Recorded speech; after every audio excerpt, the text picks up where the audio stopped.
వినేటోళ్లకు అలుసా అన్న పండించిన పంట విలువ పట్టణానికి తెలుసా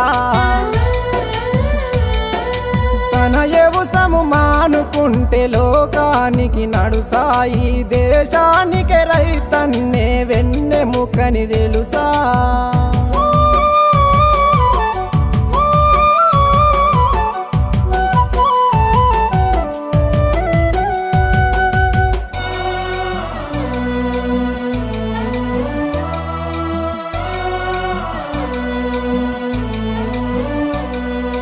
బీడు భూమి పొతం చేసి కోడి మేకలెరువులేసి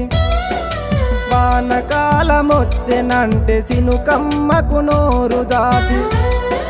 కంది వరి మొక్కజొన్న